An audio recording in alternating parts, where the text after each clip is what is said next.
Hello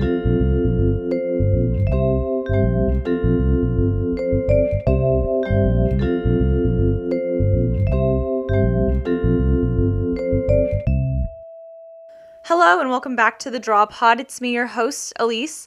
In this episode, I'll be chatting while doing a painting of my dog and some banana plants. I know, really strange, but if you're new here, this is a visual podcast where I draw something and chat with you as I go. You really don't have to watch the video to know what's going on, although that might be changing a little bit. Anyway, if you prefer to listen to it on a podcast app, though, it's available everywhere. If you want to watch the YouTube video, check out my channel, linked in the description of the podcast. And if you would like to see the final image, check out my art Instagram, which is at Elyse_draws. Finally, I would appreciate a like or comment on this video or leave a rating on Apple Podcasts. It helps me out a lot. Anyway, let's get into it. So this is kind of an ever-changing podcast. I really just kind of changed my mind with how I want things to go, what direction I want to take things in. I really took things seriously when people say, oh, just start a podcast. Just don't let anything hinder you from getting started. Anyway, so I'm continuing to do this. From YouTube analytics, it seems that people like it when I talk about art-related things. So I'm going to try and make this podcast a little more art-centered, maybe talk about some artists I love, what I'm painting, why I'm painting. So in this episode, I'm going to try and do that and kind of moving forward. And the episode topic of this week will just be me describing a new series of paintings that I'm working on, some of my thoughts on tracing in art making and painting especially. And yeah, I'm going to be also kind of describing the one that you're watching me paint right now, if you are watching. But before that, we are going to get into our segments for today, which are a life update, something new I learned, and what I'm reading. So, for my life update, this past weekend I had the house to myself, so I took care of the dogs and watched a lot of Netflix and cooked a bunch of really yummy food. I also rearranged my room. Very fun.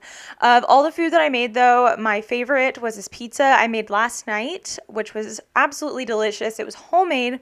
Tonight, I'm going to watch the first episode of the new season of The Crown, also kind of wrapping up my time home alone. And I'm really very, very excited, I think, because it's the season 4, and that's whenever everything with, like, Diana is happening. Very good show. Highly recommend it. You should definitely check it out. Really, really good. I also wanted to say that I painted a lot this weekend. I set up several paintings to work on.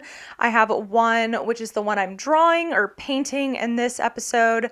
I have another one that has been waiting for a while to be worked on based off of my experiences in Lost Maples. I also have the Still Here, Still Life prompt for this week and this pet portrait that I'm working on. I launched my Etsy last week. I mentioned it in the last episode. If you'd like to check it out, it's linked in the description of the podcast, but I'm doing pet portraits for people. So if you want a pet portrait for Christmas, make sure you place your order soon.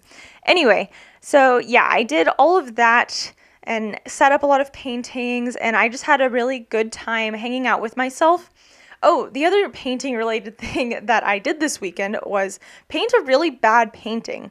I set up everything to be really good. I think I laid out everything well on the page. It was supposed to be this self-portrait of me, kind of taken from my webcam on my computer, like as if I was in a Zoom call or something. And I thought it was cute. I thought it would make a good painting.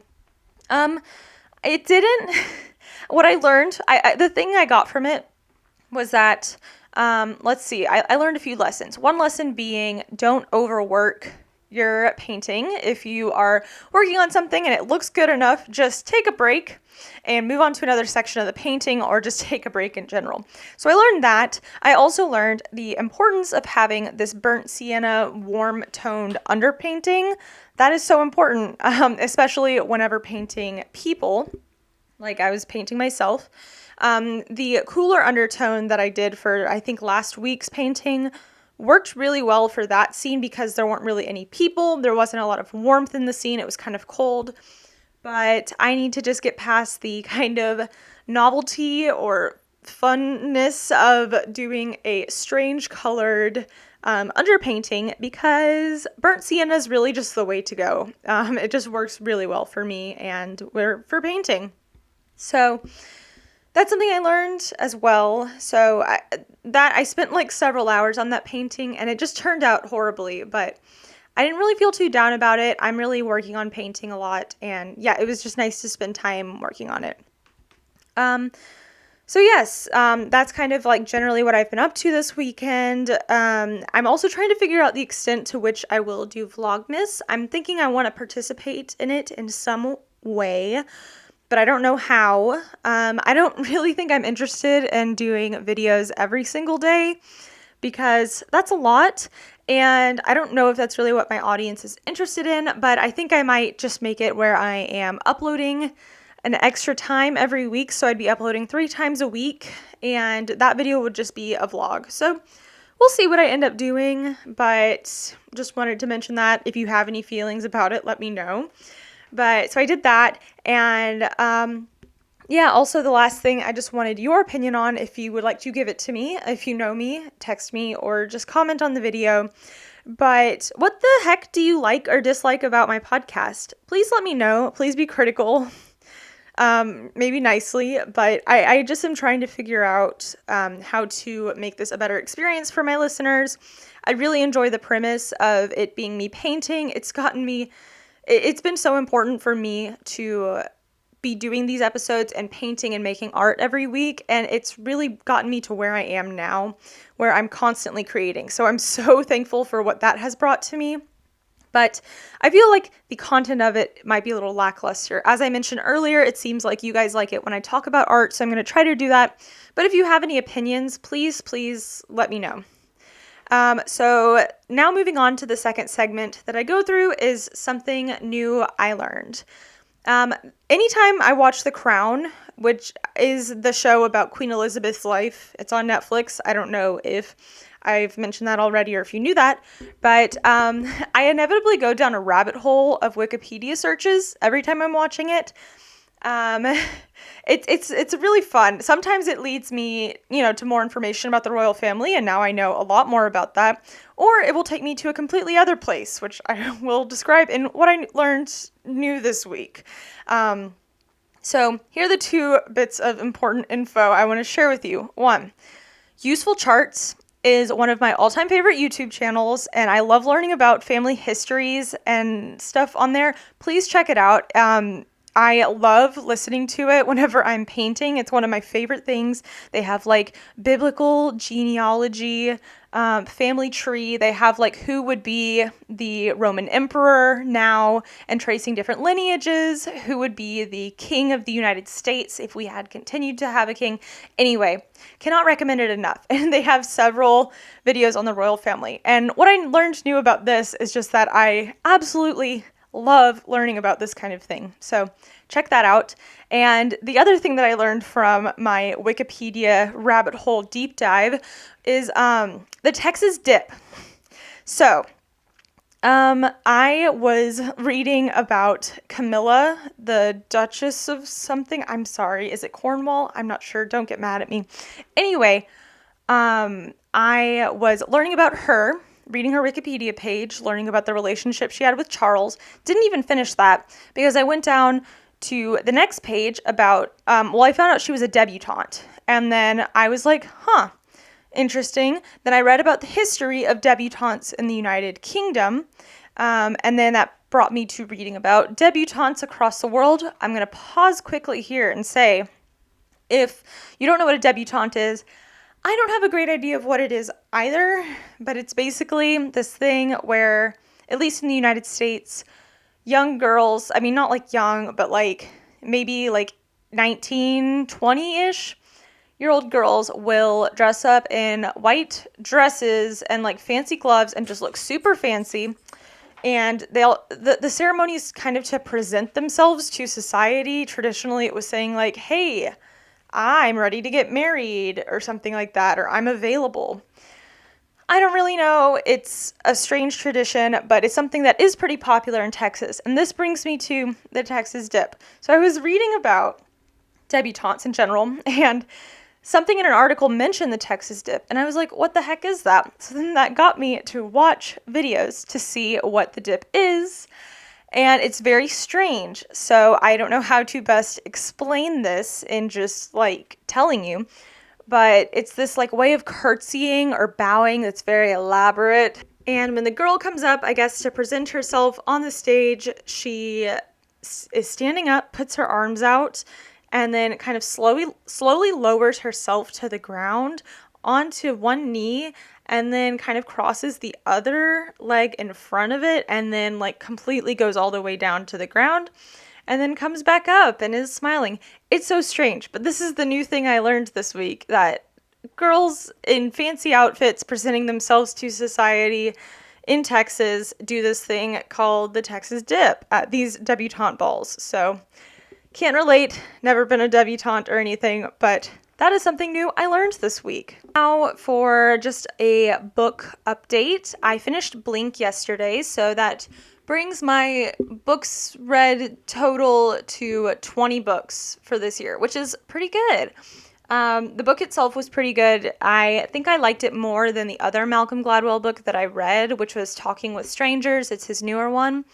But yes, it was interesting. I think I got some important information from it. It's kind of about making split decision or like straight in the moment decisions, and talking about intuition sort of, but also not intuition.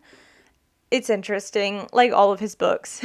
It's a good introduction to a lot of ideas, and then you could, I think of his books as a way to learn about these ideas further if you choose to, and kind of do your own independent research, but it's definitely presenting you with a lot of really interesting information that you can kind of get a brief understanding of, and then go into learning more about it yourself later on. But yes, so now we're on the home stretch, 5 more books by the end of the year. Not sure if I can pull it off. I started reading The Silent Patient today, and honestly, I hate scary stuff. I'm kind of okay with thrillers, but I don't know. I might just try to read it all today, which sounds a little strange. I'm already at 13%, and I've only read for like maybe an hour. So I don't know why that's my plan. I think it's because I don't want to dwell on the book or the subject matter for too long and make it like freak me out. I don't know. I've only seen one scary movie in my life, and that was because, and it's The Witch, and it's because my friends forced me to watch it, and I watched most of it through my hands, like just not even watching it. I hate scary stuff so much. And I don't think I really like psychological thrillers that much either, but don't have much experience there. Anyway, so we'll see how this book goes and see if I can knock it out in one day, because for reaching my reading goal, that would be pretty useful and pretty good. So now for the specific episode topic, which is just kind of discussing this painting and kind of the series that I'm thinking about starting related to this painting coming up.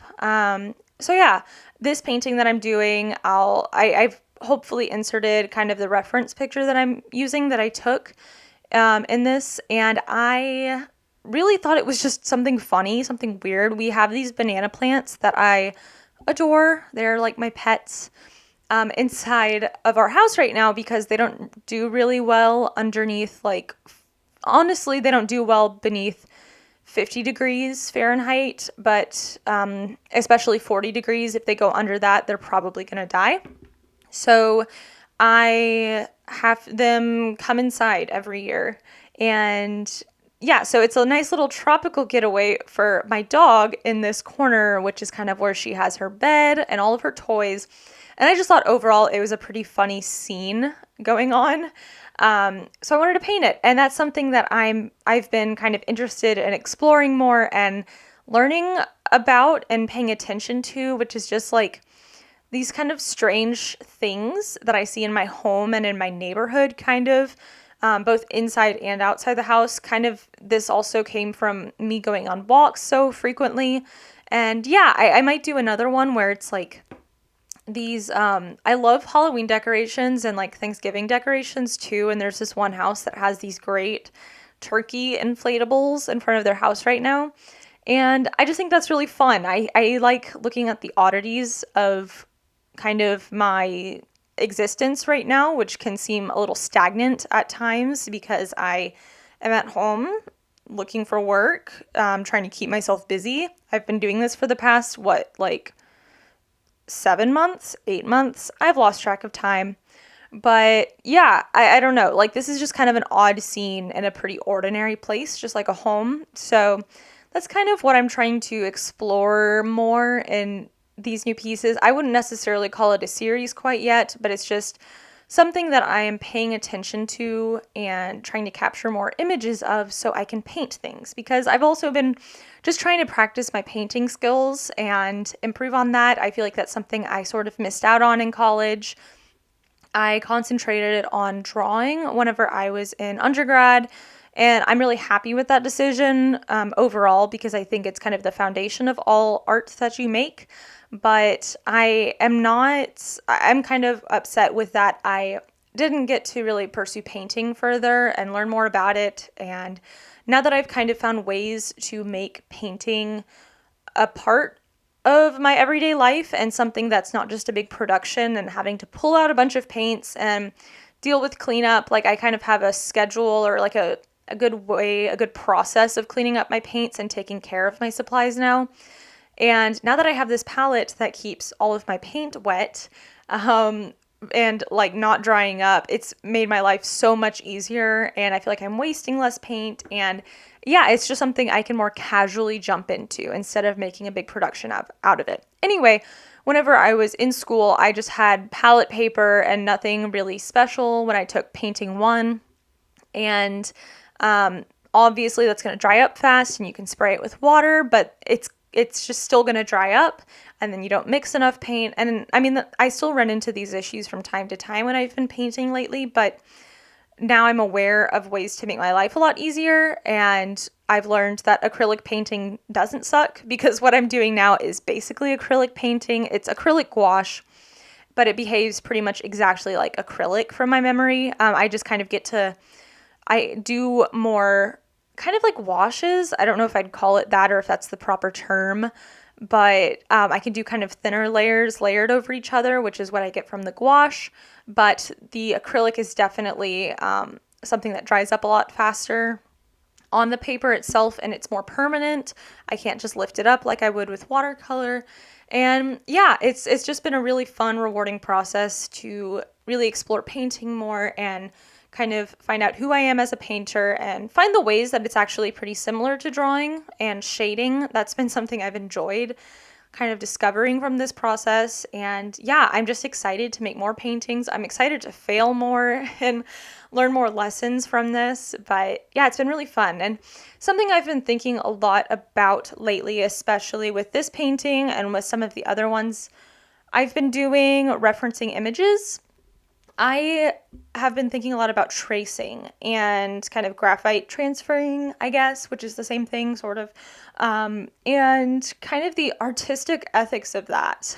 So basically, for these images, I took the picture, or for this image specifically, but for other ones I've worked on, I took the picture of it and I basically went into Photoshop, sized it appropriately, printed it out, and went in. And for this one, I traced it using my light box to kind of get the general shapes and get the composition right for the painting that I'm working on, rather than just sketching from that photograph or sketching from life, which I've honestly sketched this area a lot from life, so I know it pretty well. But yeah, it's weird to think about because no one ever really talked about this in art school. I mean, I was just because you can't really, or I guess you can do it with drawing. It was never something super encouraged or discouraged. My painting/drawing professor that I had introduced me to the light box, or this projector thing that she had where you could put your paper or your canvas on the wall and project the image that you want to be on it on there, so you're getting the composition right. And this was a really big breakthrough for me, just because while I have the drawing skills to put things down, I could make a sketch, I could make it look good and right. I would stress out about getting that perfect, and then I would have a harder time getting into the painting process of it, and then I wouldn't enjoy that painting process and get a lot out of it because I would kind of run out of time for the assignment, if that makes sense, because I spent so long kind of trying to get the composition just perfect because I had to sketch it all out, even though tracing would have, or, projecting would have been a more useful way of getting things how I wanted them to be, kind of getting towards a more professional piece of art. So anyway, that was my experience with it in the past, and I've read stuff online because I'm just curious kind of what people's perspectives are about tracing your work, and I've seen different things, but kind of the conclusion I've come to is right now in my life, I am trying to practice painting. I'm trying to bring gouache painting into my life and gain a lot of skills in it. And if historically I've noticed that I have an issue with, making sure the composition is perfect and that distracting me from the whole thing, then I am absolutely totally fine with tracing or transferring images onto paper how I want them to look and kind of get the guidelines and then practice my painting skills from there. And I have really enjoyed this so far. I'd recommend it. Honestly, I don't think you should have this negative view of what is or isn't art or what is cheating or something. I don't know. I've really benefited a lot from this method. Of course, there are times when I still sketch things out, especially for the still here, still lives. Since I didn't take the picture, I kind of want to understand the scene more. So I will go in and I'll sketch onto the paper that I will be painting. I sketch the image myself, and that's totally fine. I don't know. This is just something that's been on my mind lately, and I've had to kind of tell myself, like, don't feel guilty about this because, first of all, I studied drawing. This was my concentration. I know how to draw. I'm practicing and maintaining my drawing skills. I could draw this, but this is just a way for me to really develop so much more and faster as a painter as well. So anyway, that's my 2 cents on that. This painting has been really fun to work on so far. As of when I'm recording this, I haven't finished it yet. So I'm probably going to get to that next, but yeah. So anyway, thank you so much for listening to this episode of the Draw Pod. Remember to like this video, leave me a comment, let me know what you think of this kind of new idea about kind of talking about my art, talking about art in general, maybe talking about some of my favorite artists who inspire me. And yeah, that's pretty much it. Check out the final image on Instagram. I'm very excited to see how it turns out. And yes, so anyway, thank you so much for listening. I hope you have a great week ahead. Don't forget to, I've already mentioned this, but comment, like, subscribe, rate it on Apple. Okay, have a wonderful week. Goodbye.